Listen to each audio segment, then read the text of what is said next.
Bienvenidas y bienvenidos a Radio Semilla, el podcast de la Red de Guardianes de Semillas, donde hablamos de regeneración ecológica y social.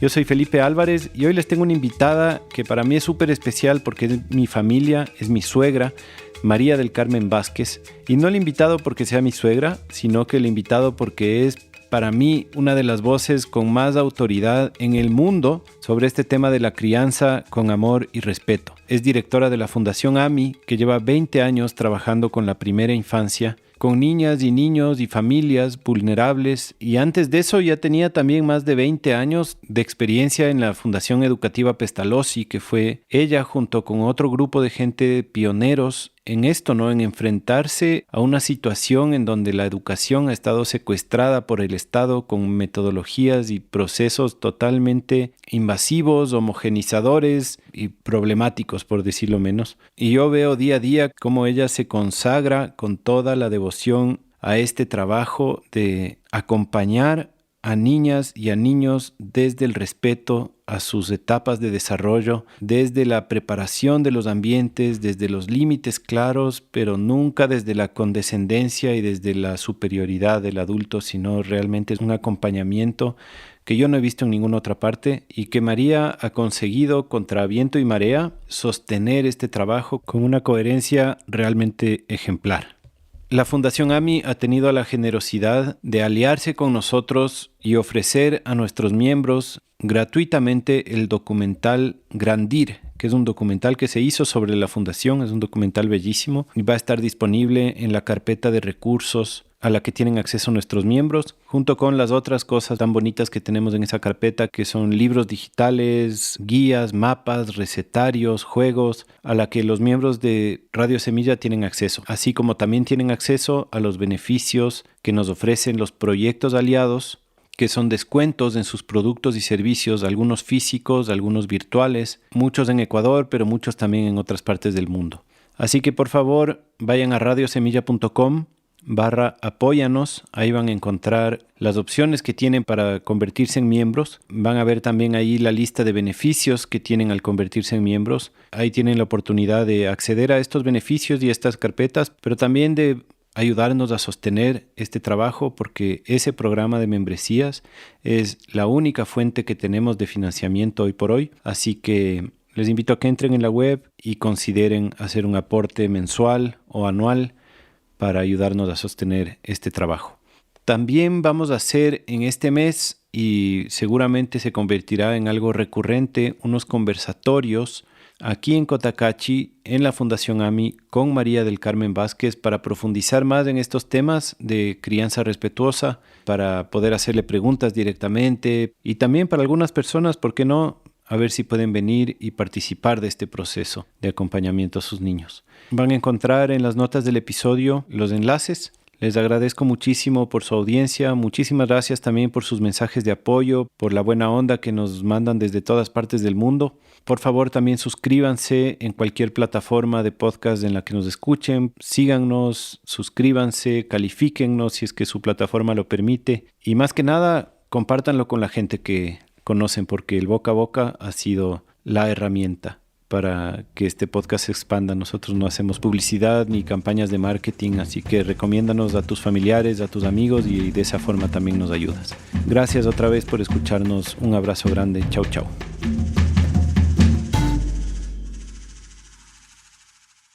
Bueno, María del Carmen Vázquez, qué gustazo tenerte en Radio Semilla, bienvenida. ¿Qué tal, Feli? Gracias por tu invitación y bueno, pues aquí a conversar un poco de guaguas y de adultos. Ajá.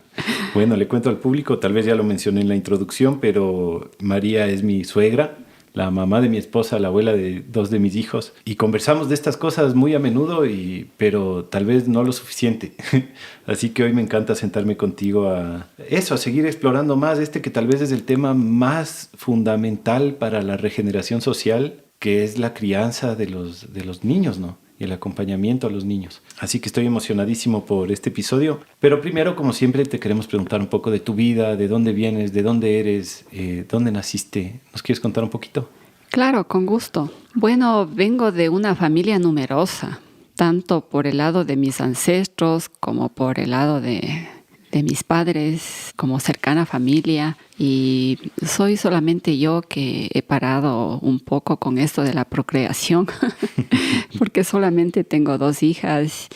Sabes que desde pequeña, por la misma situación familiar, situaciones de la vida común y corriente que creo que pasa en toda familia y con ciertas situaciones particulares, me vi en la búsqueda, puedo decir, tan tempranamente de ciertas respuestas o ciertos elementos que me den la comprensión de por qué hay tanto sufrimiento, tanta dificultad, tantas necesidades, y esto de las diferencias sociales también que marcan la vida de las personas, la vida de los niños. Tan pequeñita, yo, así como todos los niños que conozco, ya estamos atravesados por sentimientos de diferente índole sobre estas relaciones sociales, el mundo en que vivimos, si estamos abajo o igual que alguien más. O sea, son cosas que realmente golpean en nuestra sensibilidad, aunque no comprendamos todo. Entonces, poco a poco, esas cosas fueron influenciando fuertemente en mi persona. Yo era todavía una niña y estaba muy interesada en los acontecimientos sociales que se vivía aquí en el Ecuador. Vivía en un barrio en Quito y cerca de donde yo vivía estaba la Universidad Central y las manifestaciones de los estudiantes en apoyo a los trabajadores y por lograr mejores condiciones de vida. En la época que yo era niña, esto era bastante fuerte. Me acuerdo de los estudiantes de la universidad que paraban a los carros, a los camiones de la carne, de la leche y repartían a la gente, por ejemplo. Eran verdaderas hazañas donde los niños, no solo yo, mis vecinos, participábamos así con mucha emoción y parece que el corazón se agigantaba viendo que es posible que todo el mundo tengamos algo para comer.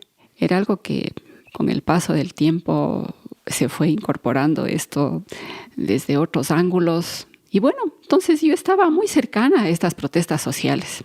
Mis vivencias en la escuela eran también de una gran diferenciación social. Yo soy un poco blanquita, tengo el pelo un poco castaño, mis ojos verdes. Entonces yo sentía claramente que mis profesores me trataban con una cierta preferencia que a niños de piel más oscura, por ejemplo.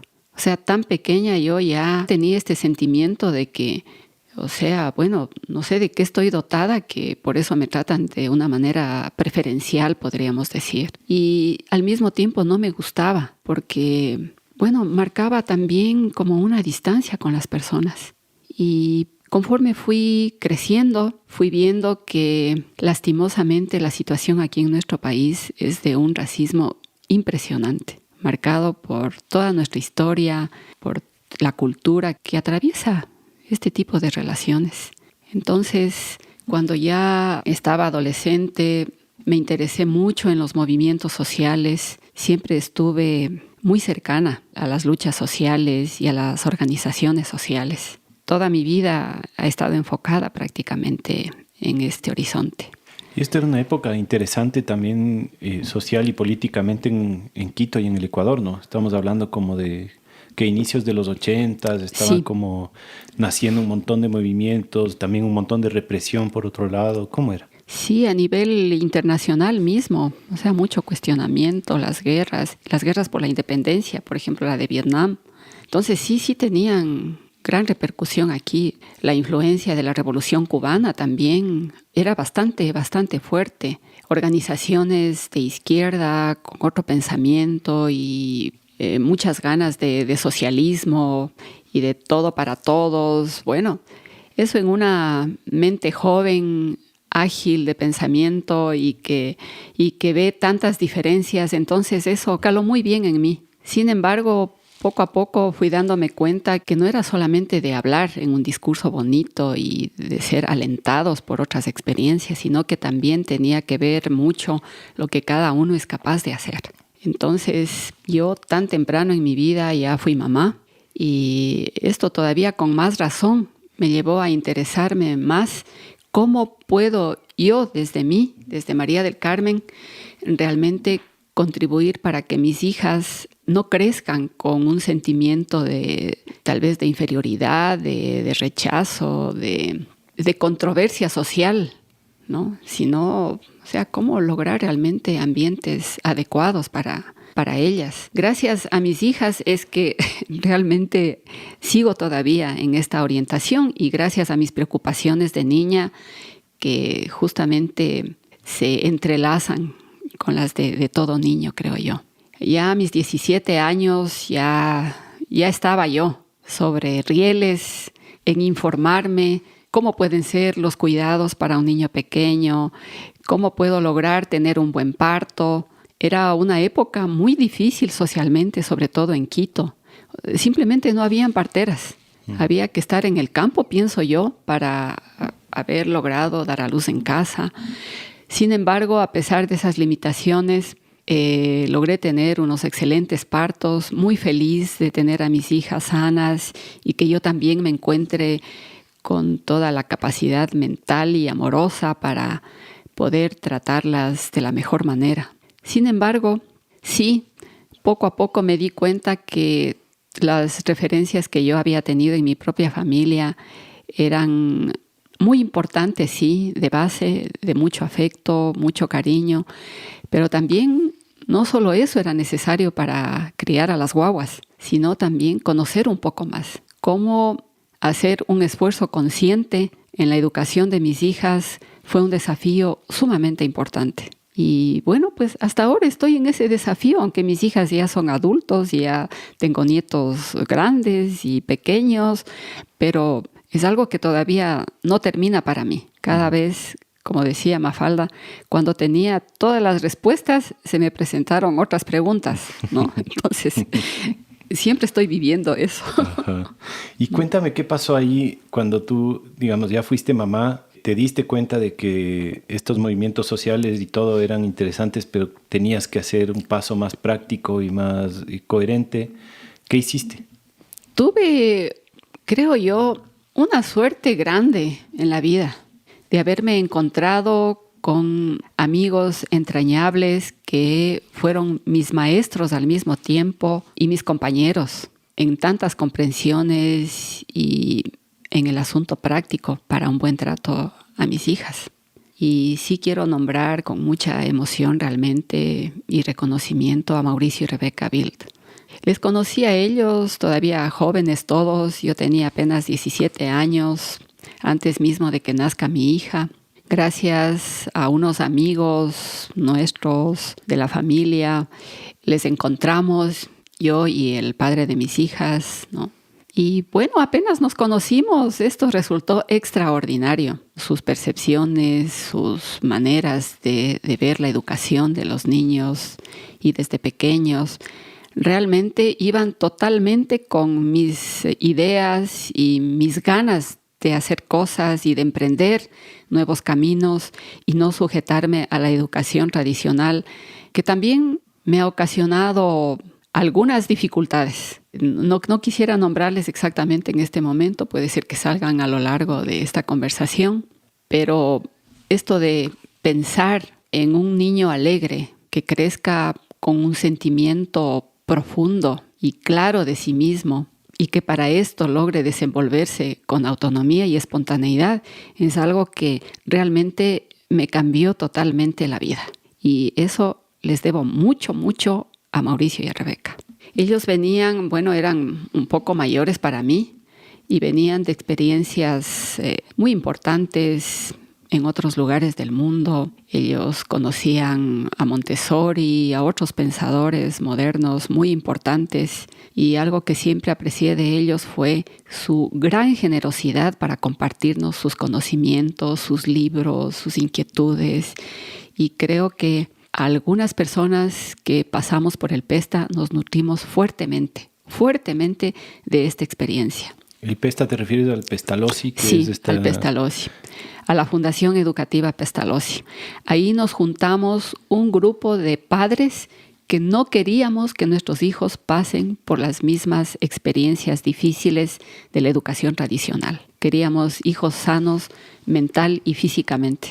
Entonces, para eso teníamos que nosotros mismos dar ese paso como padres y desde luego también enterándonos y estudiando bastante para fortalecernos teóricamente. Y bueno, pues esto me ha quedado. Me encantaban esas reuniones largas de estudio. Les decíamos las maratones. Nos juntábamos las noches y nos íbamos hasta la madrugada contando de lo que hemos leído, lo que hemos aprendido y qué de esto puede ser necesario para implementar en un ambiente para los niños. ¿Y qué leían más o menos? Estudiábamos bastante a Montessori, algunas experiencias educativas. Leíamos de Piaget todas sus obras, que tienen una riqueza tan grande desde el campo psicológico hasta pedagógico.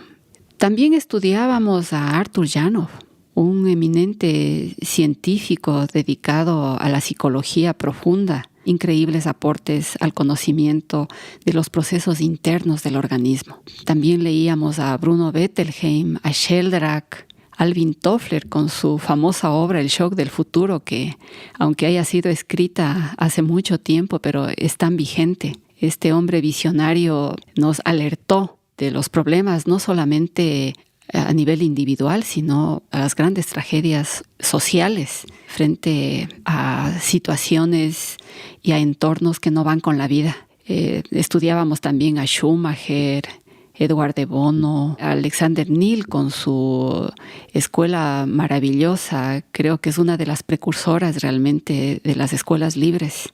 Y a Freinet también, que no solamente él hablaba de la escritura, sino que era un pedagogo eminente que trascendía en muchos campos justamente para favorecer las vivencias adecuadas de los niños en las escuelas, sobre todo en Francia. Hemos estudiado a Jung, estudiábamos a Winnicott, a este gran psiquiatra de niños. Así que bueno, en realidad la lista es muy larga.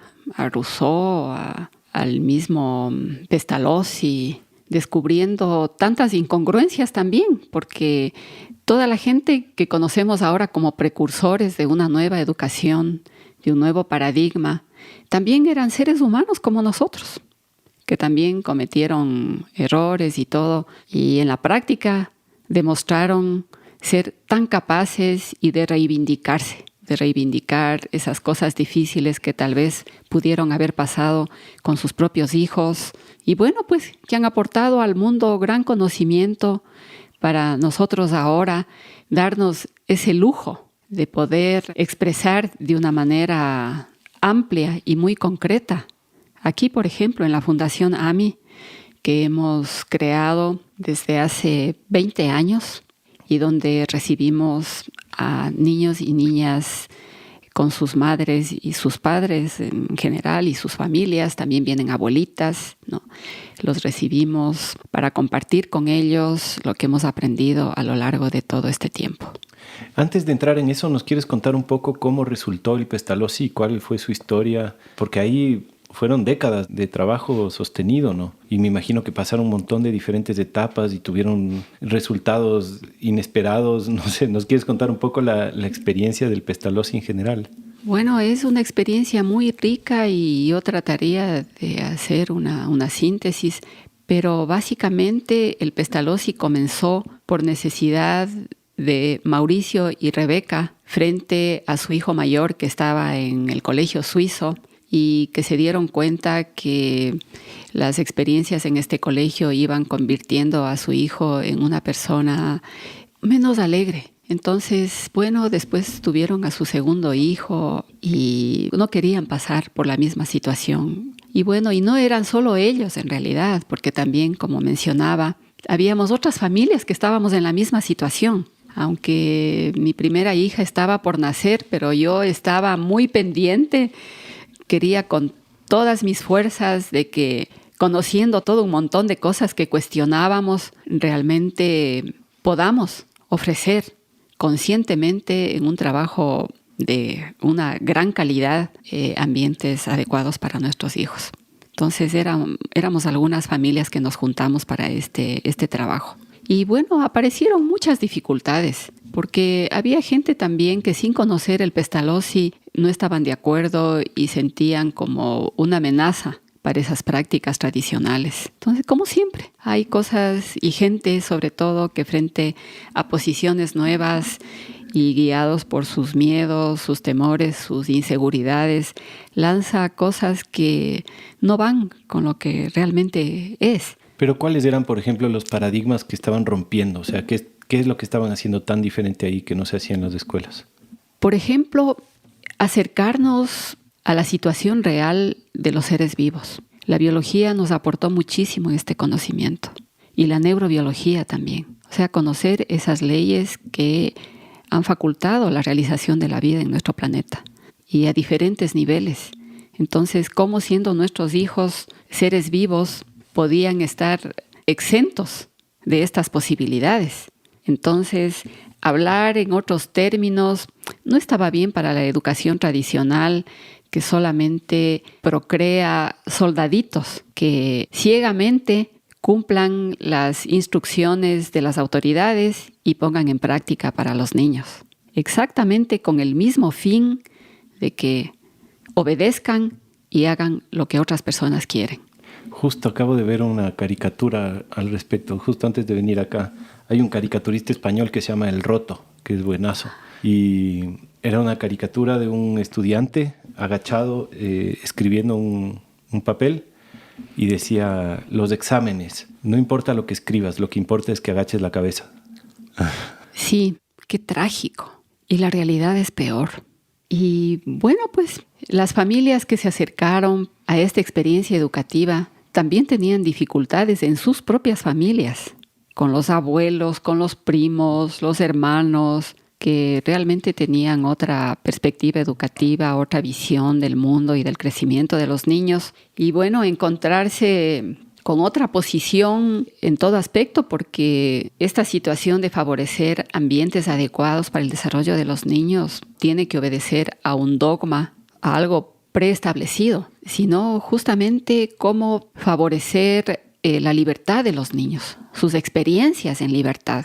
Y esto sí es un golpe para la educación tradicional, que no quiere ese tipo de seres. Ustedes tal vez sepan la historia de la creación de las escuelas, entonces tiene otro significado, otra connotación.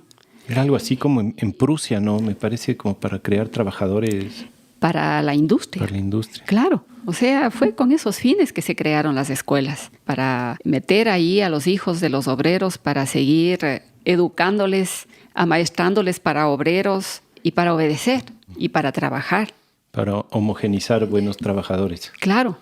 Y eso vemos hasta hoy. O sea, es exactamente la misma orientación. Todo está homogenizado, desde los uniformes hasta los currículums educativos, los mismos planes, los mismos programas, y esto en complicidad con otras manifestaciones y a otros niveles, como en la salud, las vacunas para todo el mundo, tienen que cumplir ciertos requisitos, como si fuéramos una fotocopia todo el mundo de cada uno, ¿no? Uh-huh.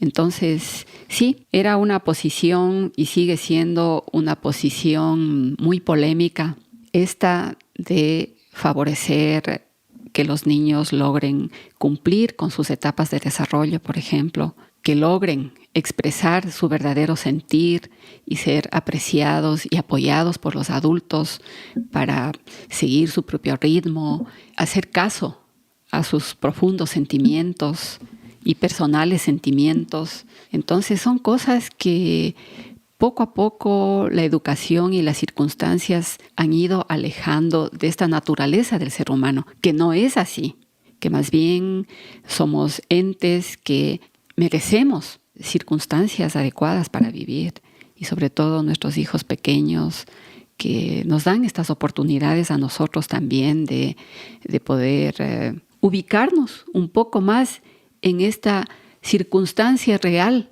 que somos seres vivos y que necesitamos ciertas condiciones sin las cuales no podemos hacer una vida plena. Entonces esto viene desde lo más profundo. Y si no me equivoco, rompían con, digamos, lo más fundamental, que es, por ejemplo, que nadie le enseña nada a nadie.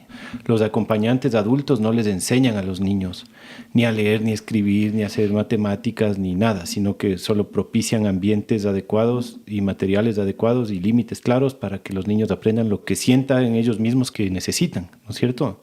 Las ciencias neurobiológicas, como mencionaba, realmente nos esclarecen mucho en este campo. Y según eso, nosotros venimos al mundo con un programa interno que cumplir. Y si no es posible la realización de este programa interno, entonces el ser humano sufre. Y este sufrimiento ocasiona muchas distorsiones, tanto mentales como físicas. Entonces, esto de acoplarse a lo que los adultos quieren para los niños no favorece la vida de las personas. Si no, veamos ahora tantas insatisfacciones que encontramos en todo el mundo o en nuestras propias vidas. ¿De dónde vendrán? Teniendo padres amorosos en muchos de los casos. Pero si no hay un amor consciente también, tampoco podemos apoyar adecuadamente a nuestros niños. Entonces, si hablamos de seguir este programa interno, entonces podemos ver que es prácticamente lógico. Este programa interno nadie puede enseñarte. No hay nadie más que cada uno de nosotros mismos, con nuestra situación personal, pueda seguir algo de interés propio y tener el chance de hacerlo, de practicarlo, hasta que uno se sienta satisfecho. Y todos los procesos educativos deberían seguir estas pautas tan importantes, esta capacidad de todo ser vivo de hacerse a sí mismo, de construirse a sí mismo, de construir su realidad para comprender la realidad o las realidades. Entonces, en las escuelas es imposible lograr esto, en las escuelas tradicionales.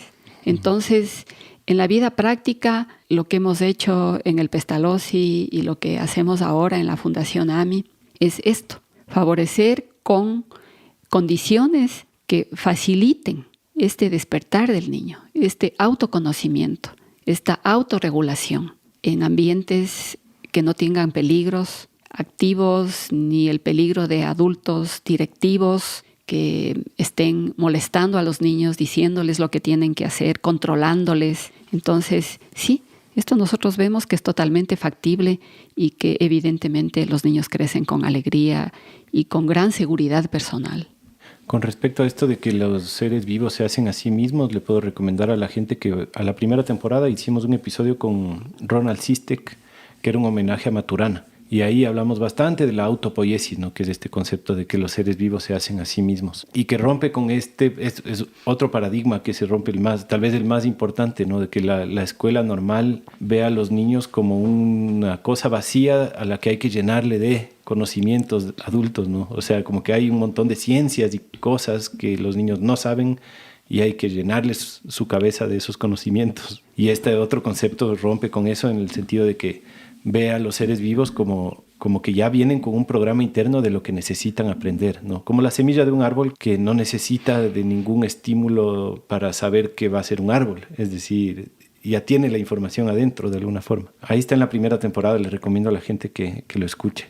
Un par de anécdotas interesantes que me parecen a mí del Pesta, que me ha contado la Cami, que los niños pasaron toda su infancia en vez de la escuela en el Pestalozzi, y después algunos quisieron entrar a la universidad. Y esa era la gran preocupación de un montón de gente alrededor del Pestalozzi. ¿Cómo van a ser profesionales si es que no se les enseña las bases para poder entrar en la universidad? Y estuve en una reunión con varios compañeros del Pestalozzi de la generación de la Cami y decían que muchos de ellos entraron a la universidad y que al comienzo fue un poco difícil adaptarse a este sistema no rígido de que te dicen qué es lo que tienes que hacer.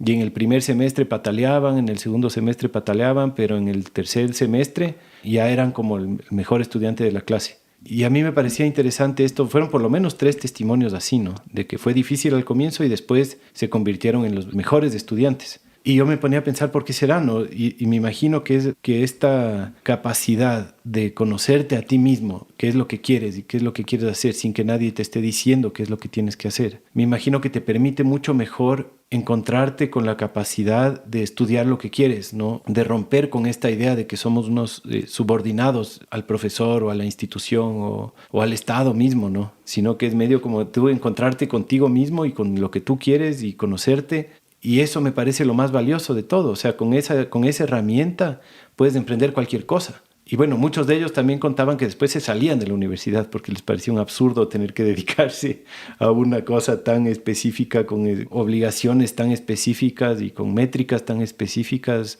pero lograron pasar ese reto, digamos, de sí poder acoplarse a la sociedad, de lo que pensaban que los niños que salían de ahí no iban a poder. No sé si tienes algún comentario al respecto o alguna experiencia al respecto de eso, ¿no? De cómo estas preocupaciones alrededor de niños que no son educados se disuelven con el contacto con la realidad.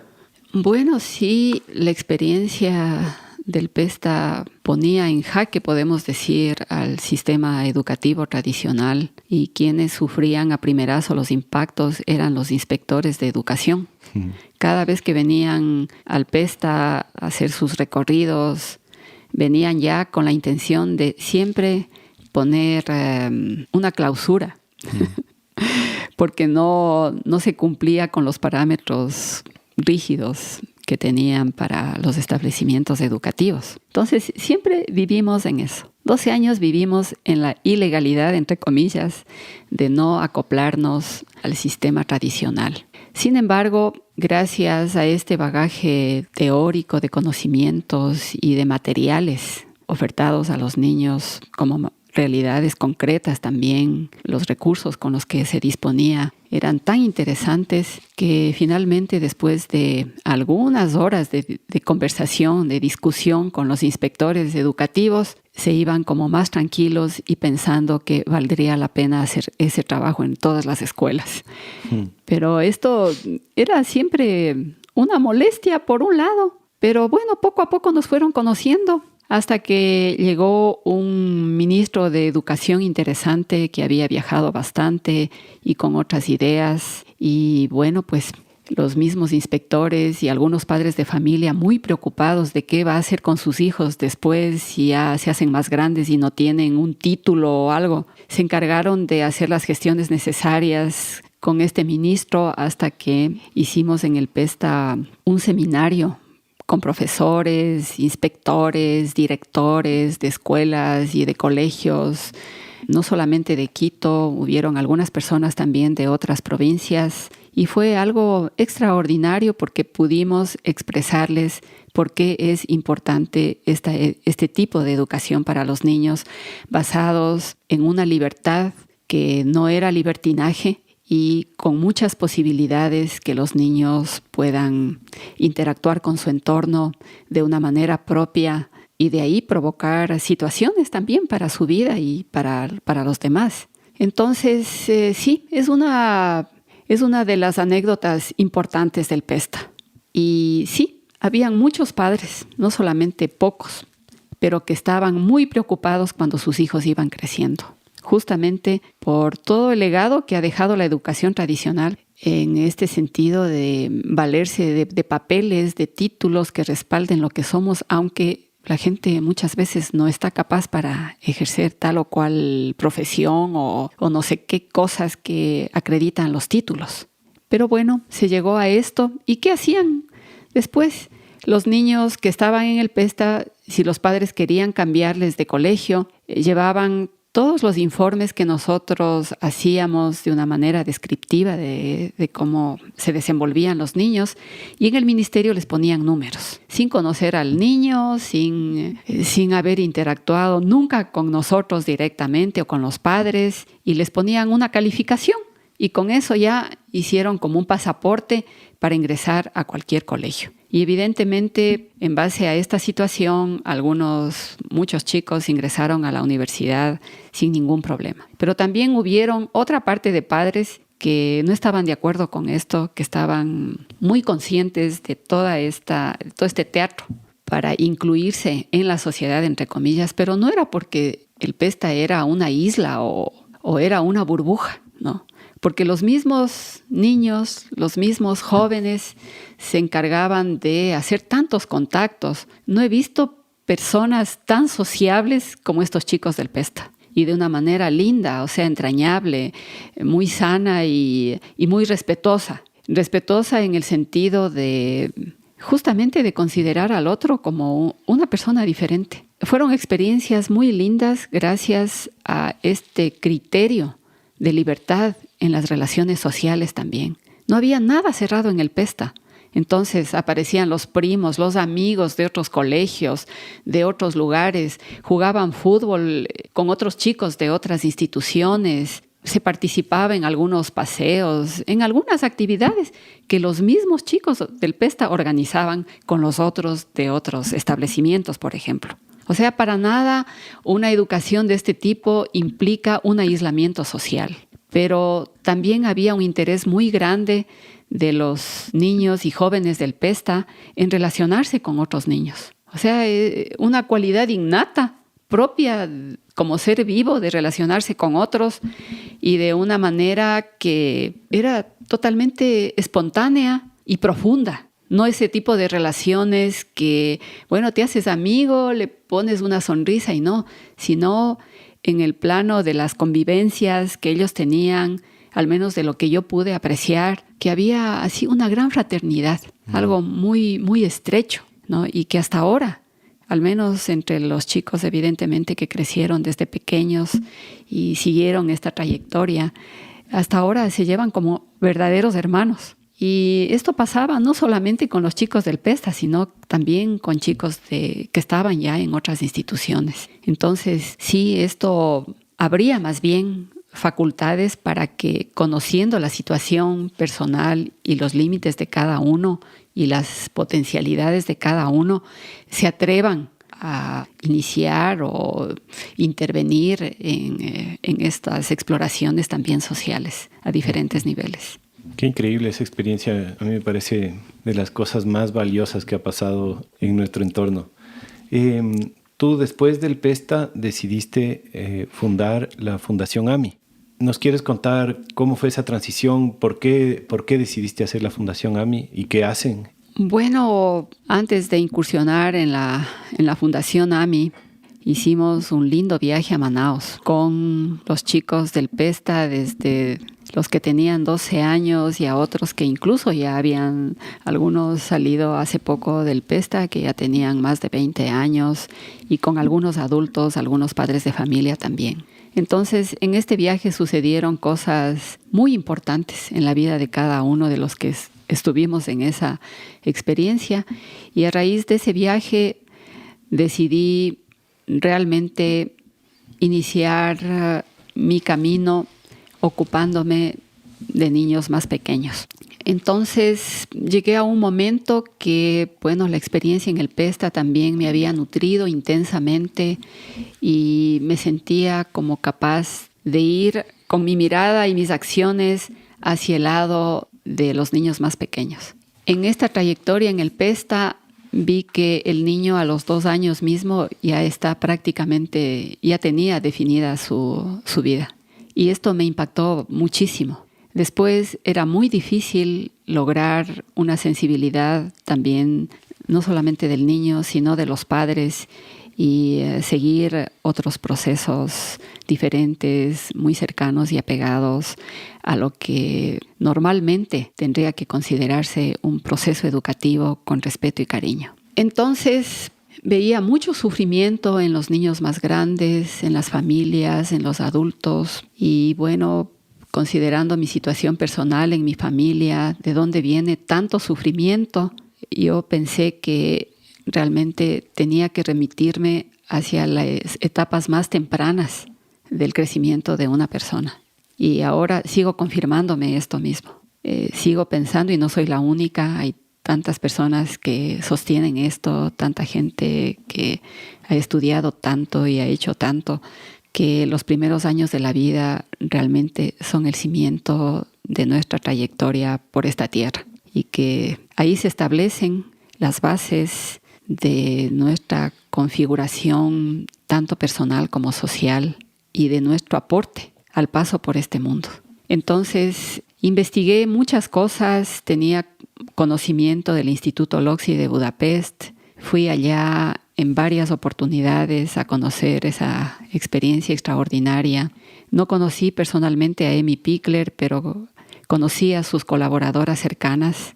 Viajé por los años 90, más o menos para allá. Después se dieron eventos y cosas a los que también fui invitada y con el afán de compartir las experiencias que yo había tenido y las que seguía teniendo. Me acerqué antes de nada a varias instituciones aquí en el Ecuador porque tenía muchas ganas de realmente aportar en medios económicamente limitados. No quería yo entrar a hacer mis contribuciones de vida en lugares donde he visto tanto que la plata es el vínculo muy importante para que traten a los niños de tal o cual manera o tengan oportunidades educativas. Entonces yo no quería entrar para nada en este círculo de intercambio financiero, sino de tomar a los niños como seres potencialmente transformadores y generosos en la vida. Entonces me interesé mucho en algunos hogares de acogimiento y descubrí cosas bárbaras. Hice los trámites necesarios para conocer estos lugares, me abrieron las puertas excelentemente y cuando yo manifestaba que me encantaría tener una oportunidad para apoyar el trabajo en estos lugares, conforme me abrieron bien la puerta, me cerraron así fuertemente las puertas. Seguramente vieron en mí una persona peligrosa, con otras ideas, otros criterios, y no, en estos lugares de muerte no es posible que hayan puntos importantes, condiciones importantes para vivir bien, adecuadamente. Pensé que lo mejor era que yo misma, que tengo tales ideas y tal interés, yo misma sea la persona que voy a crear una casa de acogimiento institucional para niños desfavorecidos y en situaciones bastante precarias. Entonces me orienté fundamentalmente para ese mundo. No quería dar mis aportes sino para estos seres privados de casi todo. Entonces lo hice con mucha alegría y nos fue súper lindo. Durante 10 años trabajé en este enfoque con niños maltratados, abandonados, niños abusados, niños que venían porque las autoridades así lo habían destinado. Y nos enfocamos mucho al trabajo con las familias, a la reinserción familiar y también a la adopción, con un concepto muy diferente de trato al niño en institución.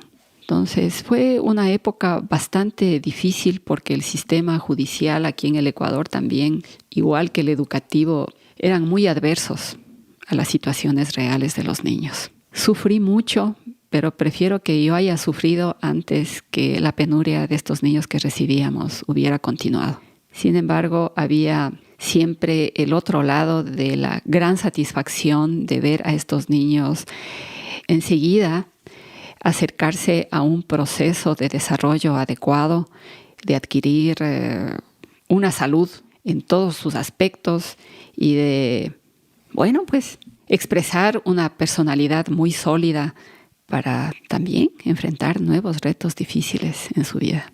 Todavía seguimos en contacto con los niños y las familias de estos niños que vivieron aquí en la institución y hasta que por situaciones políticas con gobernantes que también dependemos de ellos cuando se les pasa cosas terribles por su cabeza, desintegraron aquí a todas las instituciones que habían logrado ya un desarrollo y una madurez en temas de la infancia. Y las instituciones fuimos vistas de una manera muy temeraria y sobre todo los ataques a las fundaciones fueron bastante difíciles. Todos caímos en eso, sea que hayan sido con razón o sin razón, pero el golpe fue para todos. Y por esos motivos nos vimos obligados a cerrar esta atención como una institución de acogimiento. Y desde octubre del 2015 tomamos la decisión de trabajar lo máximo que podamos para contribuir en que las familias y los niños no sufran estas desgracias del abandono, de la agresividad, de la violencia. Y nos dedicamos con mucha fuerza a trabajar en las comunidades indígenas de aquí de Imbabura que tienen muchos sufrimientos a muchos niveles. Es un mundo de mucha precariedad. pero sin embargo con una apertura muy grande para considerar y aprovechar ambientes diferentes para sus vidas. Eso me ha llamado enormemente la atención. Y hasta ahora seguimos trabajando con ellos. Tenemos una atención en el día y compartimos con las madres, con los padres, con las abuelitas, la familia, la importancia de este trato al niño. Un trato con amor, con una comprensión, a pesar de las limitaciones que existen. Entonces, vemos que también sí, a estas limitaciones reales les podemos presentar la otra realidad, que es la gran fortaleza personal de cada ser humano. Y en una solidaridad también con estas personas.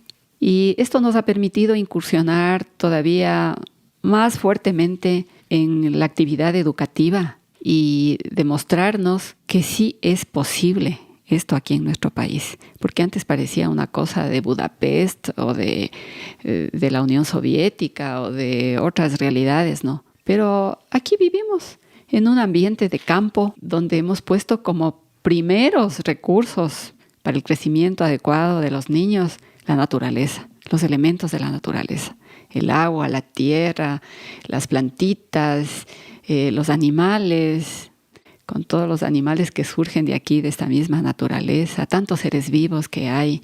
Entonces, compartimos con estas familias elementos muy sencillos, pero que tienen mucha coherencia con este camino de respetar a los seres vivos y que nuestros hijos también están inmersos en esto y nosotros también como adultos, aunque ya estemos más grandecitos. Con mi esposo Etienne hemos logrado mantener durante toda nuestra vida, desde que estamos juntos, los huertos 100% orgánicos. Realmente nos ocupamos mucho de aportar en la casa de los niños con los productos que salen de esta manera delicada, también amorosa, cuidadosa, de cuidar nuestras plantitas, de preocuparnos por la calidad de las semillas, por nuestros alimentos.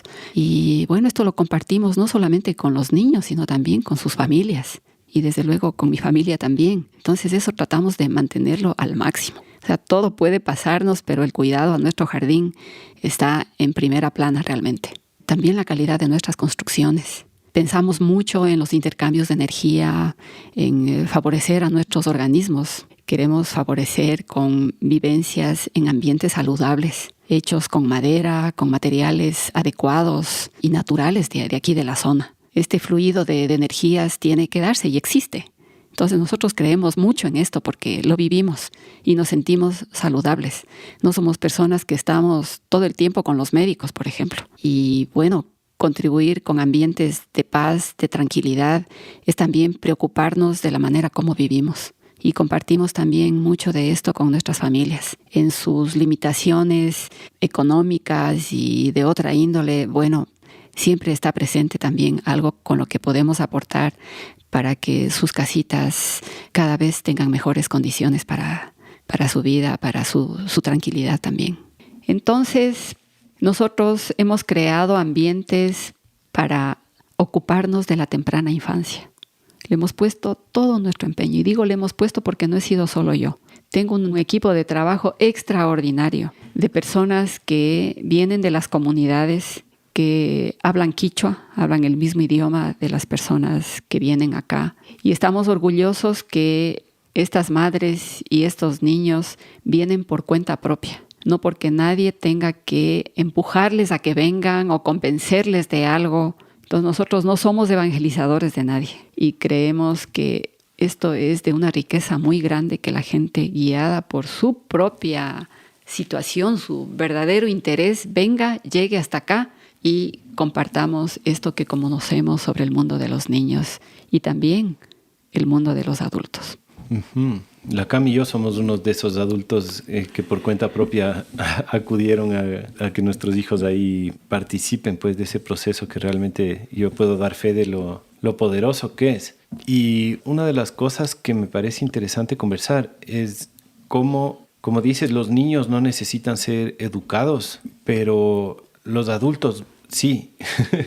Y claro, ustedes tienen un trabajo increíble con los niños, pero también les toca hacer un trabajo que tal vez es el trabajo desgastante de sí educar un poco a los adultos en el tema del trato a los niños, ¿no? Al menos yo siento que he tenido un proceso de educación ahí impresionante desde que mi hija Lucía comenzó a ir ahí cuando tenía 1 año, que es como, más que aprender, es desaprender, ¿no? O sea, aprender a dejarle ser al niño o a la niña, aprender a no decirle qué es lo que tiene que hacer, aprender a poner límites con amor y no con ira, aprender a preparar los ambientes, aprender a observar. Entonces, eso es una parte importante del trabajo que ustedes hacen también, ¿no?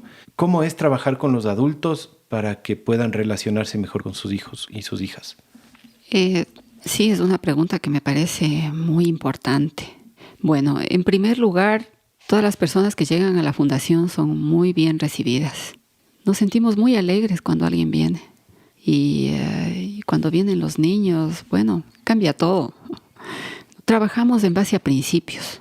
Y como decían antes, no trabajamos con ninguna metodología, sino lo que favorecemos son lo que llamamos muchas veces procesos de vida, que no son sino estos procesos, acompañamos estos acontecimientos en la vida de los niños y de los adultos. Cuando vienen los padres, bueno, llegan en un ambiente en donde no hay expectativas ni presiones de ningún tipo.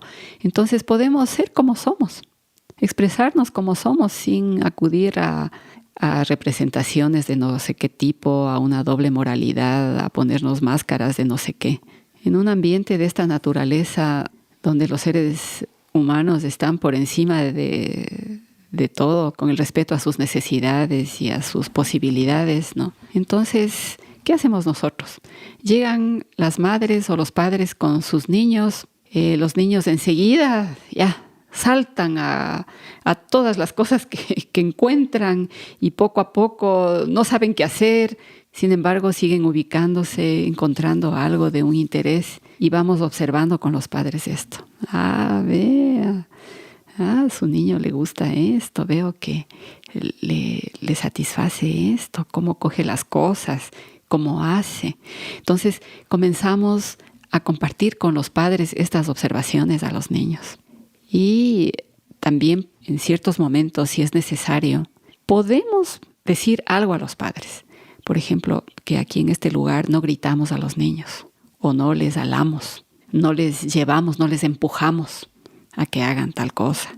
Entonces, bueno, poco a poco los adultos también necesitan su tiempo, mucho más que los niños, para darse cuenta cómo es la movida aquí. Los niños apenas llegan a la puerta, creo que ya presienten de qué se trata esto.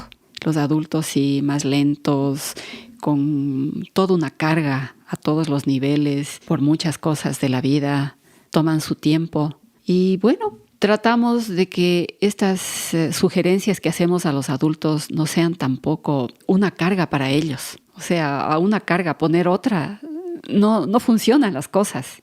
Sino, si vemos situaciones difíciles, podemos conversar o podemos también decirles, compañera o compañero, quisiera que tal vez yo haga tal cosa con su niño, ¿no? Vemos a los padres también muchas veces nerviosos para actuar con sus niños. No saben cómo hacer frente a algo que ellos creen que no deberían hacer.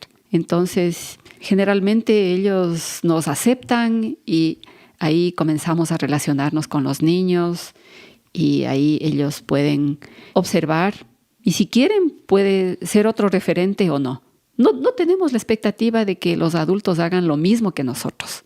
Es una casa donde hay ambientes para bebés, para niños que ya pueden caminar y comer y para otros que están en su transición hacia caminar y comer con autonomía. Entonces hay diferentes espacios para todos los niños que hayan. Y bueno, en este transitar vamos poniendo esas pautas, ponemos límites también. Y en esto muchas veces los adultos no saben cómo es que se logra que pongamos límites a un niño sin que le castiguemos o le gritemos o le pongamos adjetivos raros a un niño. Entonces son cosas que se desarrollan de una manera bastante natural y al mismo tiempo siguiendo el ritmo del niño. Uno de nuestros aportes a los adultos, me parece, uno de los aportes importantes es de seguir con los adultos el ritmo del niño.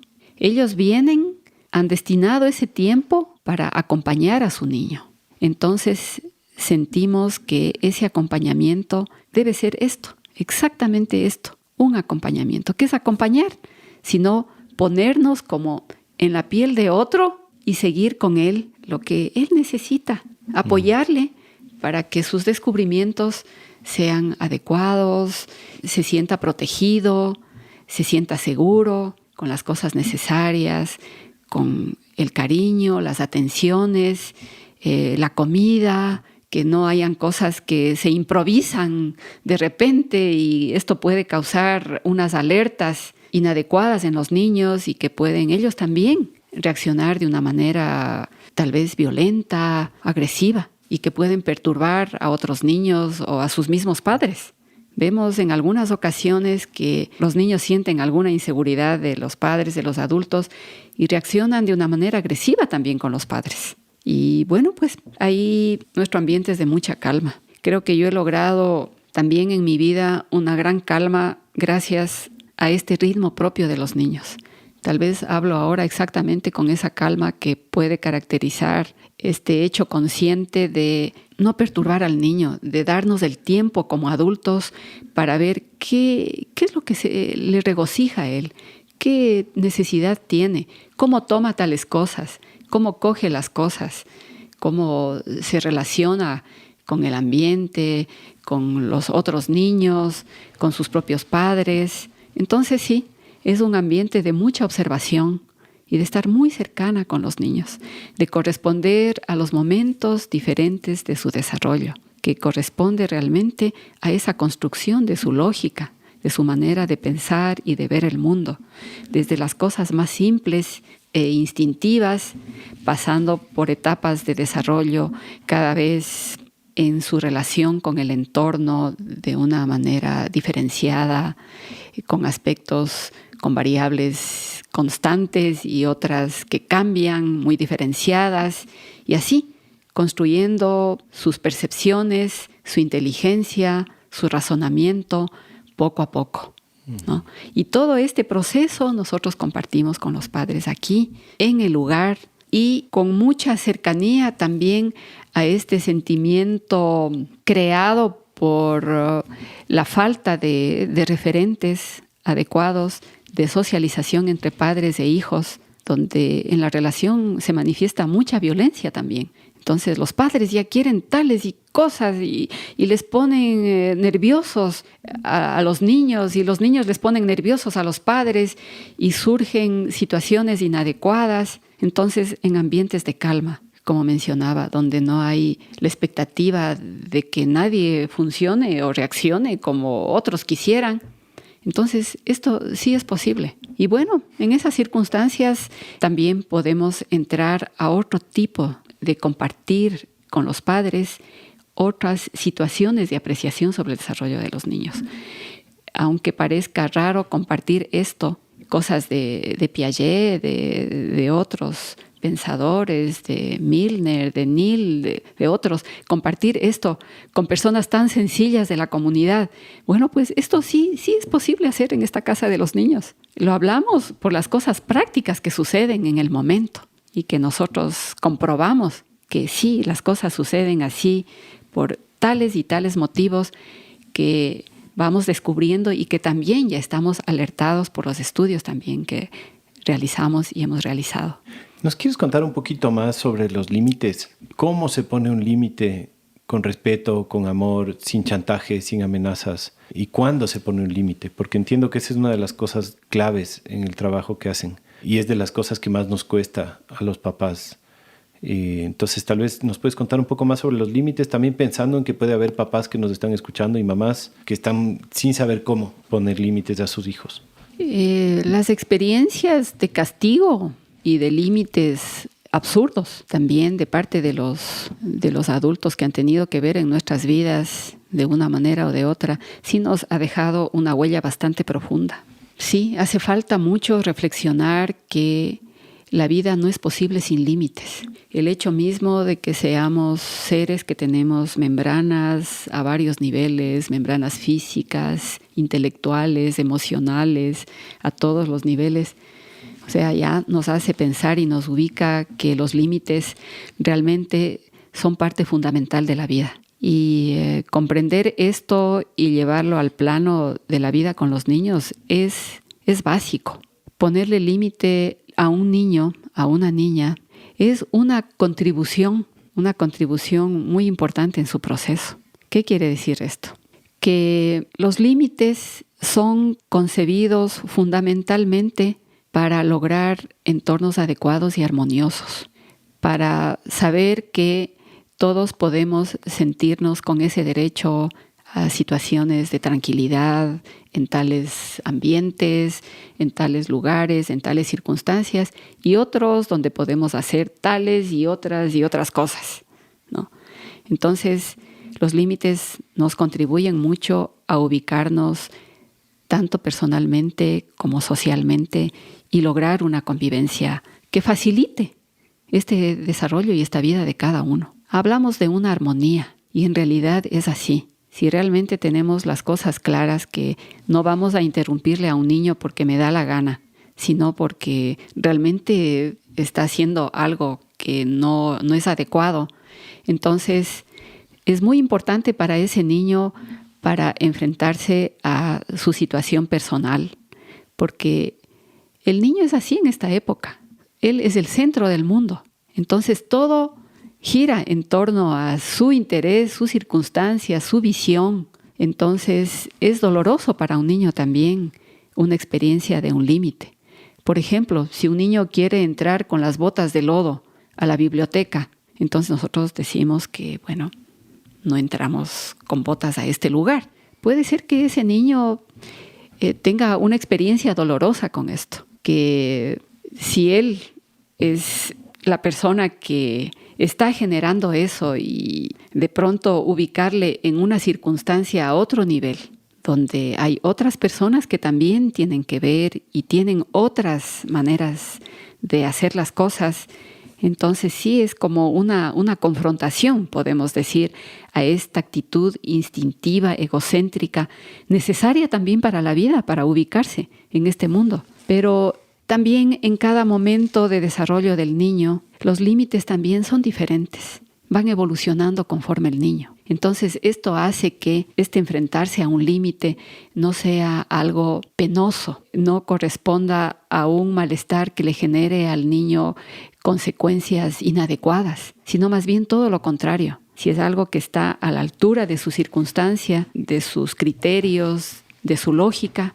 entonces esto es totalmente aceptable. Más bien son situaciones que llevan al niño a soltar tal vez malestares acumulados desde hace mucho tiempo y que frente a un límite hay esta posibilidad de tener esta experiencia que le toca en todas estas cosas donde él ha sufrido límites, pero tal vez adversos a su condición, a su situación en la que se encontraba. Entonces son oportunidades para el niño también para soltar estas tristezas acumuladas al momento que él puede llorar y confiarse. Contrariamente a lo que mucha gente puede pensar, cuando un niño está enfrentado a una situación de límites con un respaldo afectivo, emocional del adulto y que también le acompaña en este proceso, el niño después se siente muy tranquilo, muy confiado, cada vez más seguro,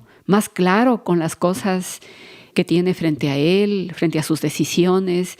En su vida le notamos más contento. Y no solamente los adultos ponemos límites a los niños. También los mismos recursos que los niños encuentran en el entorno le contribuyen a él en estas definiciones, en el despertar de sus percepciones, en la evolución de sus percepciones. Porque tenemos que tener en cuenta que los niños necesitan relacionarse con el mundo concreto para de ahí sustentar la base de sus razonamientos, de sus maneras de pensar, de hacer, de actuar, y también de conocer hasta cuánto es capaz en tales momentos y en otras cosas que sí se puede avanzar. Entonces, las grandes o pequeñas victorias de los niños siempre pueden ser más grandiosas que las dificultades que él puede manifestar por A o B circunstancias en su vida y que pueden, si no son tomadas adecuadamente, llevarle a una conciencia de que es una persona incapaz, por ejemplo, que no tiene la competencia adecuada para enfrentar tales situaciones. Entonces, los límites ejercen este rol maravilloso de contribuir en el crecimiento, en el desarrollo de las percepciones del niño, de ubicarse en este mundo, de confiar en sus propios descubrimientos que le aportan en el conocimiento de los objetos, de las cualidades de los objetos, en la consistencia de los objetos, y no solamente de los objetos, sino también de experiencias ya a otros niveles sociales que le van dando esta base de una seguridad y de una experiencia tanto en las relaciones físicas con todas las cosas que se presentan en el entorno, como en las relaciones sociales. Esto hace que el niño se sienta inteligente, competente y pueda aportar también de una manera creativa con su entorno, siguiendo adecuadamente las etapas de desarrollo que normalmente debe tener un niño en su vida. Y asimismo, un límite mal puesto puede ser terriblemente perjudicial, ¿no? Poner el límite y después retractarlo, o poner, qué sé yo, son 10 minutos y luego das 10 minutos más, o que es el último y luego en verdad no fue el último, ¿no? Creo que tal vez todos hemos tenido experiencias de ese tipo, pero yo he sentido que el límite mal puesto, que a veces lo ponemos como instintivamente, pero después no estamos dispuestos a respaldarlo, qué sé yo, puede causar un montón de inseguridad también, ¿no? Como sentir que el niño o la niña pueden romper esos límites, ¿no? Que alguien puso un límite, pero tal vez hay una manera de escabullirse, ¿no? Y moverlo más allá, qué sé yo. Entonces yo he sentido que así como un límite bien puesto, bien firme y con amor puede ser el servicio más increíble que le podemos brindar a un niño, el límite mal puesto puede ser un verdadero daño que le hacemos, ¿no?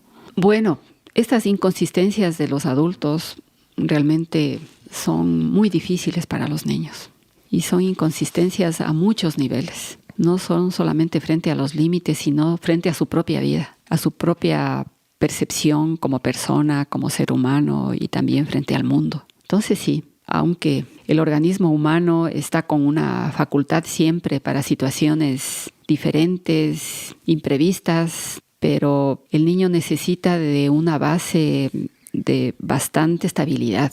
Y esa estabilidad también viene de las maneras como nosotros ponemos esos límites.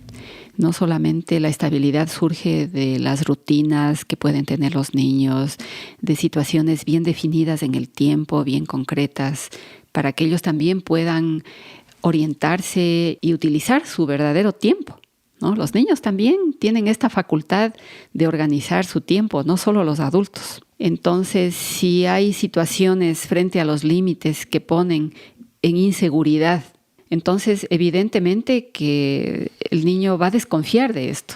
Y después, ¿qué pasa? Que los niños terminan poniendo límites a su antojo a los adultos. Entonces, un límite que no está bien adecuado lleva al adulto a la manipulación, al condicionamiento, a juzgar situaciones antes de que pasen. Y estas cosas son terribles para los niños, causan un sufrimiento muy grande. Y sobre todo, esta contraposición entre papá y mamá al momento de poner un límite, creo que distorsionan totalmente el campo de seguridad que puede tener un niño. Y los adultos mismos pueden darse cuenta de esto, ¿no? En la manera como reaccionan, después se arrepienten y todo, pero los niños con su generosidad y parece que no pasa nada, parece que las cosas pasan y los niños nos perdonan todo, pero más tarde en la vida también esto pasa factura. Entonces sí, yo creo que actuar en prevención justamente para evitar esos momentos críticos en las relaciones, sí vienen de comprender la importancia de un límite y cómo poner un límite. Y esta manera de poner los límites, bueno, frente a determinada cosa que los ponga o papá o mamá sería mi sugerencia, ¿no? Debe haber un adulto que asuma ese proceso de límite y no decir el límite y que quede en el aire, por ejemplo. Si ponemos un límite, debe ser una situación donde los adultos tengan las ganas, la conciencia de que van a acompañar al niño realmente hasta ver que se cumpla ese límite. Y no dejarlo ahí. Entonces los niños también aprenden que escuchar a los adultos es algo vano y mejor actúan con sus mecanismos de cerrar sus oídos, y no es porque lo cierren, sino que mentalmente pasa un fenómeno muy interesante que realmente el niño no escucha lo que dice el adulto. Entonces vienen los padres y sacuden a los niños, no me escuchas, no me atiendes, ¿no? Pero es por las maneras que nosotros hemos utilizado para que se den estas cosas. Nosotros los adultos provocamos esto, no los niños. Entonces sí, aunque te equivoques, ponle límite. Después, para otro momento, ya con más razonamiento y todo, ahí ya podemos decir. Y también cuando hay cosas en las que hemos actuado mal con nuestro hijo, qué lindo, aunque sea tan pequeño, manifestarle que, caramba, que le pido disculpas, que no me porté bien en este momento. No estaba bien en este momento. Uh-huh. María, ¿cómo conciliamos las necesidades de los niños con las de los adultos? Yo cacho que muchos adultos tenemos la percepción de que si nos consagramos tanto a los niños no tenemos el tiempo para hacer lo que necesitamos hacer, y todos tenemos un montón de trabajo en la casa y laboralmente y qué sé yo, y tenemos mucho esta percepción de que, claro, un niño requiere muchísimo trabajo para eso, ¿no? Por ejemplo, poner un límite cuesta tiempo y cuesta trabajo y puede consumir mucho, ¿no? El acompañamiento respetuoso al ritmo de los niños puede tomar un montón de tiempo y todos estamos apurados. ¿Cuál es tu visión al respecto de esto? ¿Cómo conciliamos estas necesidades de los adultos y de los niños para que ambas partes estén satisfechas?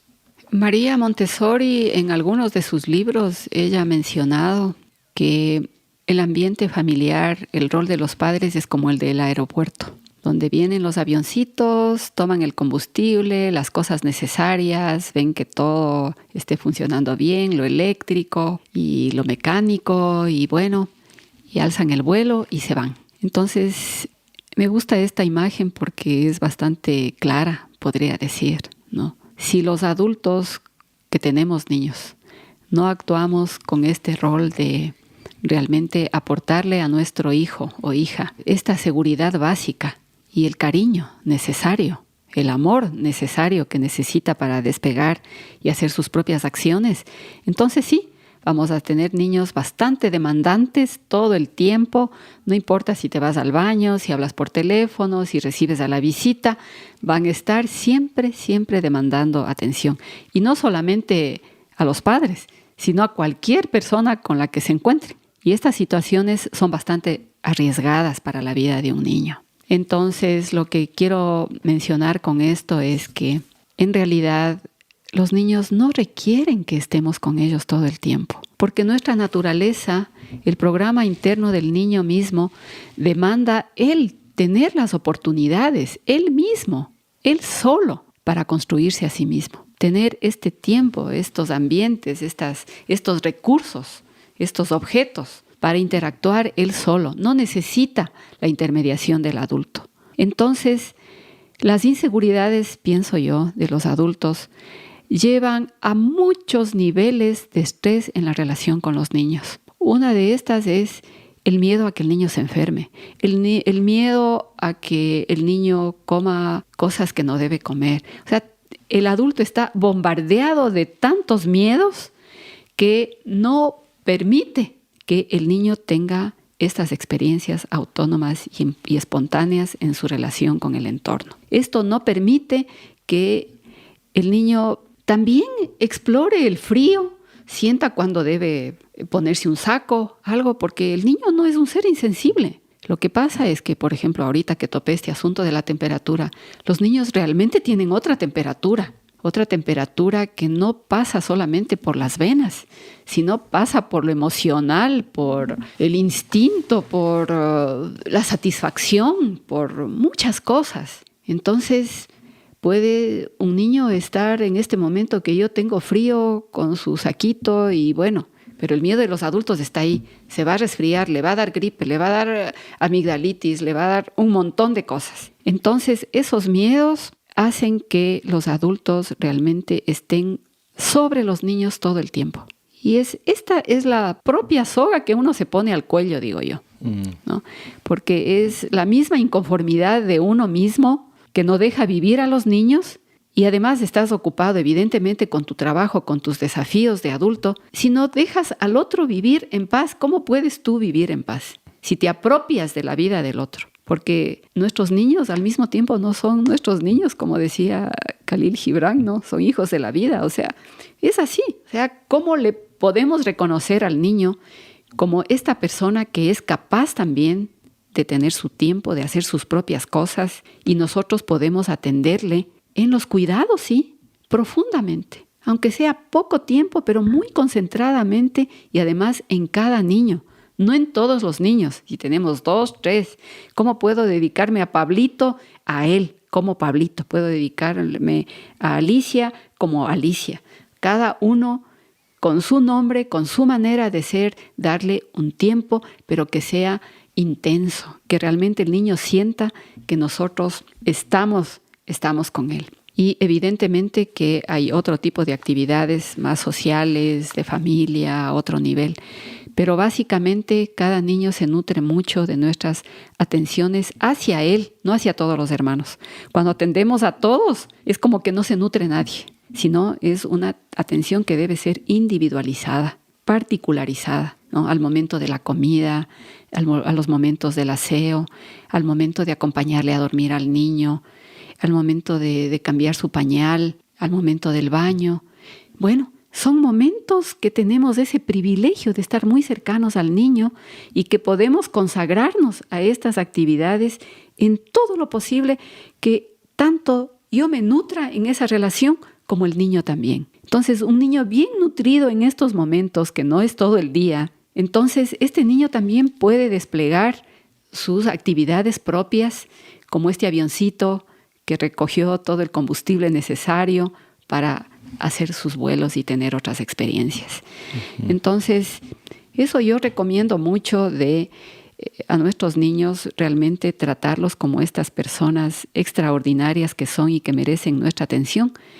Y no hay ningún secreto en esto. Y después nuestros niños van a estar no cogiéndonos de la falda a cada rato, pidiéndonos atenciones, porque hay los momentos que les podemos dar atenciones. Y también esto nos da el derecho moral y la seguridad moral, digo yo, de decir a nuestro hijo, en este momento no te atiendo, o estoy haciendo tal cosa o voy a hacer tal cosa. Entonces, anticipar a nuestros niños también lo que va a pasar en su vida, lo que vamos a hacer con ellos, lo que va a suceder, eso es de vital importancia, es parte del respeto al otro. Y eso puede sentar las bases de una convivencia diferente, de una convivencia donde te sientas tranquilo y sepas que si le das atenciones a tu hijo cuando hay estas oportunidades, hay atenciones adecuadas, muy llenas de este cariño y de este interés, que nuestros hijos estén bien y que gocemos de ese momento de estar juntos, entonces los niños también van a gozar de todo lo que hacen y nosotros como adultos vamos a tener más tiempo para nuestras cosas, más tiempo y confianza. Uh-huh. Para ir cerrando, María, tú dijiste que ahora la Fundación AMI trabaja con niños en la primera infancia, pero ahora estamos por abrir un nuevo espacio para niños un poquito más grandes. Y también yo quiero aprovechar este espacio para hacer un llamado, porque es un espacio nuevo al que va a ir mi hija, que tiene casi 6 años ya, y que queremos conseguir también gente que esté dispuesta a entrar en este tipo de procesos no institucionalizados, más respetuosos, más libres. Y te quería preguntar un poco en qué consiste este nuevo espacio que está abriendo la Fundación AMI aquí en Cotacachi. Bueno, nuestra actividad aquí, como les manifestaba, a nivel de trabajo ya directamente con familias y niños, viene desde el 2015 Y ha habido todo un proceso, una evolución en las familias, en los niños, y poco a poco vamos viendo que hay adultos también que comienzan a ver de otra manera la situación de la educación de sus niños y no quisieran someterles a la educación tradicional. Los niños son tratados de una manera inclemente, puedo decir. Parece brutal, pero así es, ¿no? Por parte de adultos que tienen otras ideas sobre la educación de los niños. Entonces los padres se dan bastante cuenta de eso.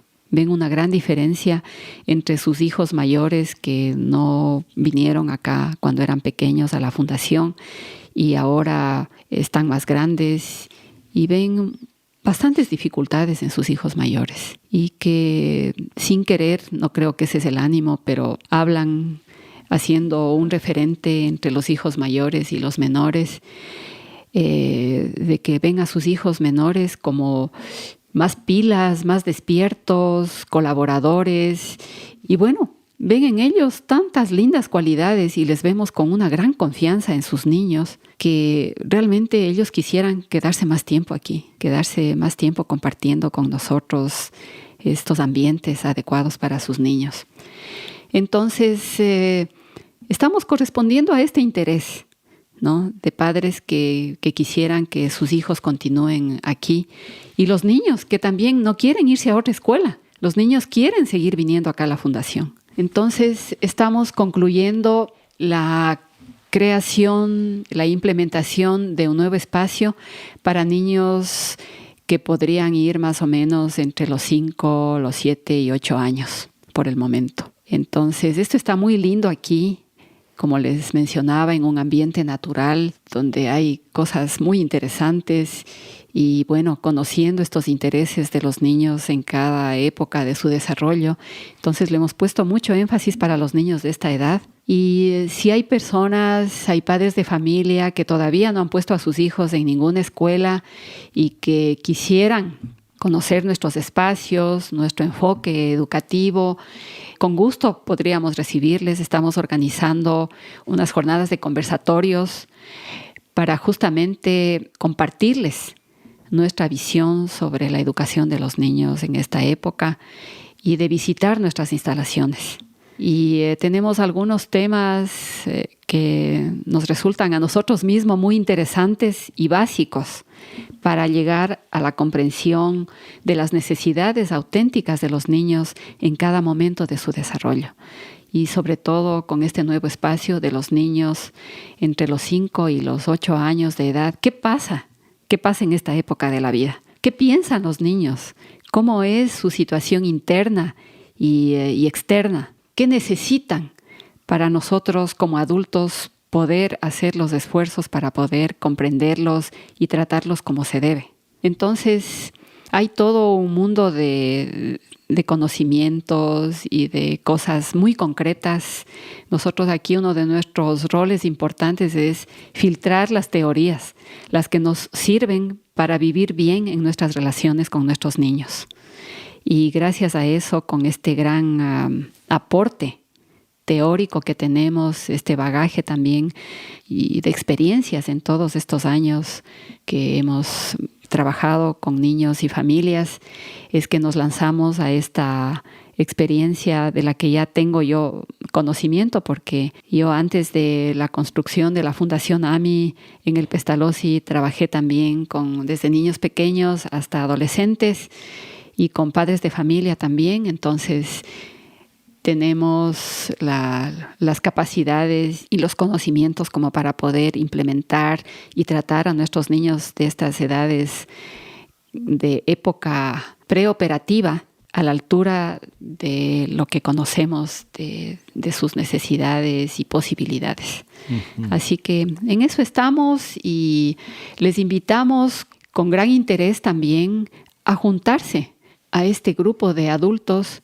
que no quiere la educación de sometimiento al que normalmente irían a una escuela tradicional, y de descubrirnos a nosotros también como padres y como seres humanos tan capaces de crear estos ambientes propicios también para nuestros niños, para relaciones lindas, profundas, adecuadas con ellos. y donde las personas que se ocupan del espacio educativo no son solo ellas.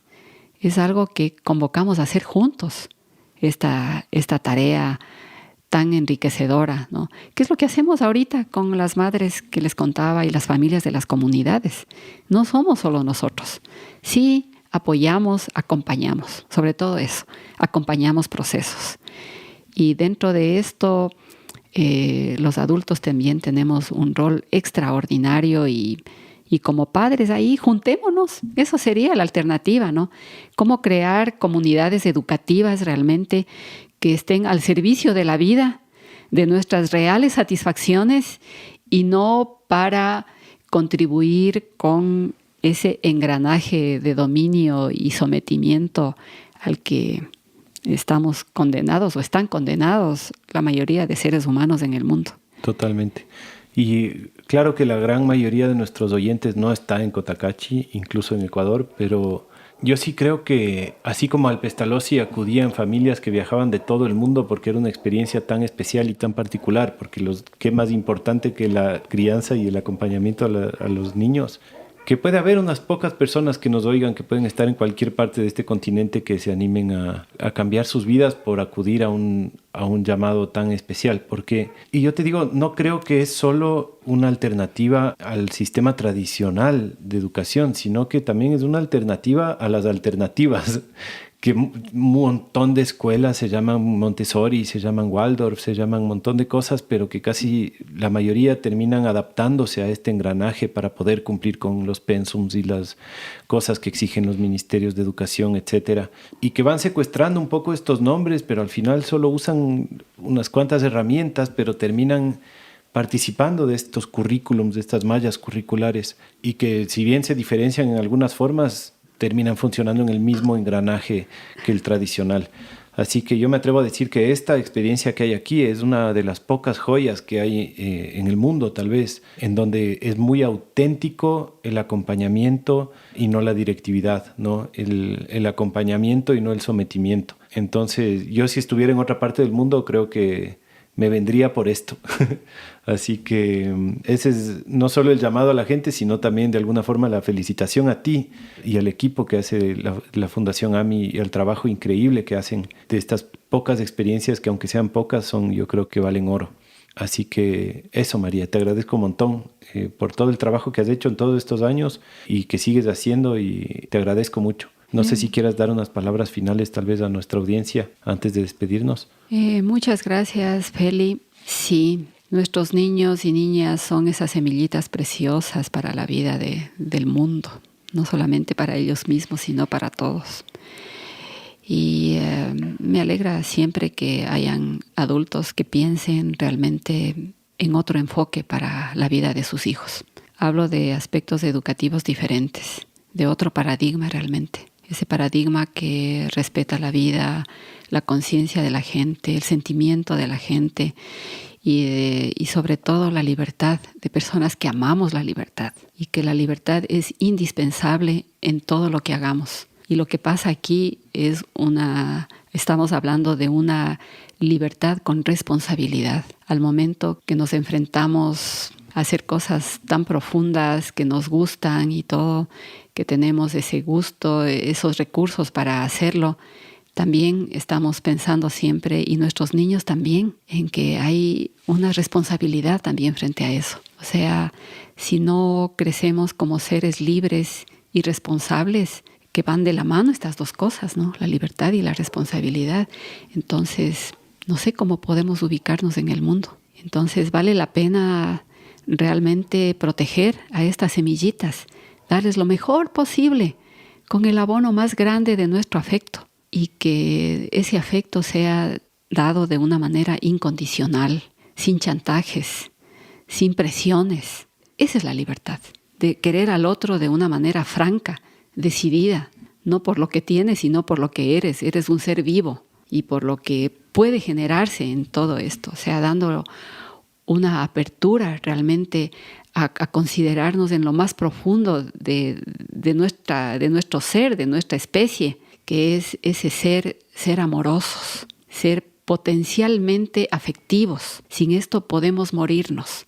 El mundo está en crisis por esto, por una falta de amor, por una falta de ser respetados en nuestro destino genético, podríamos decir, en nuestra profundidad genética, de esta realización, de las posibilidades de esta autorrealización. Entonces, si no logramos eso, si no vemos otros puntos, otros ambientes educativos para nuestros niños, donde compartamos experiencias y mucho amor, yo no le veo salidas a este mundo. Mientras crezcamos como seres tristes, con tanta angustia e impotencia, por más que hablemos de regeneración a muchos niveles, difícilmente puede darse en una magnitud que requiere el mundo, que requerimos cada ser humano. Entonces sí, este gran llamado hago yo y compartirles, decirles que realmente esto es potencialmente posible. Lo vivimos aquí diariamente, y que es posible compartir con los adultos estos enfoques y hacer cosas juntas y darle la otra cara a la tristeza, a la inseguridad, a la falta de comida, a la falta de afecto que sufre mucha gente.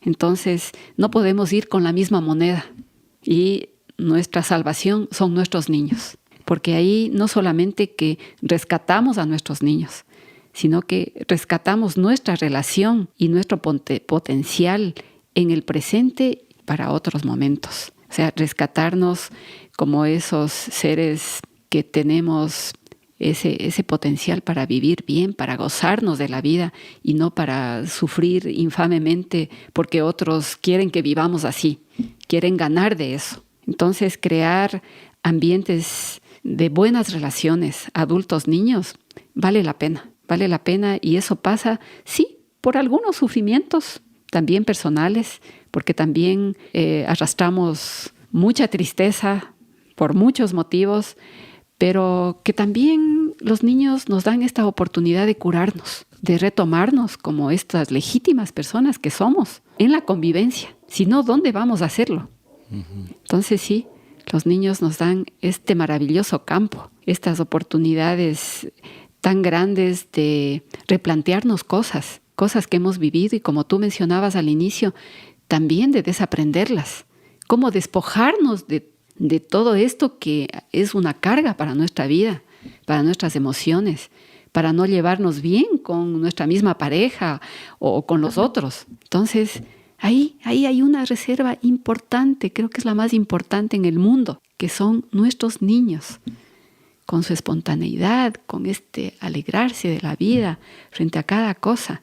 Y bueno, pues vivir el presente, como muchos hablan, pero vivir el presente de una manera consciente, en esta preocupación por dar espacios a nuestros hijos en la comida, en el vestirse, por darles chances a que tomen sus propias decisiones, que no estemos sobre ellos, porque esa es una manera de sobreprotegerlos y de anular sus verdaderas sensaciones. Ahí estamos perturbando su nivel perceptivo, que es lo único de lo que puede valerse el niño para construir su realidad y ubicarse bien en este mundo.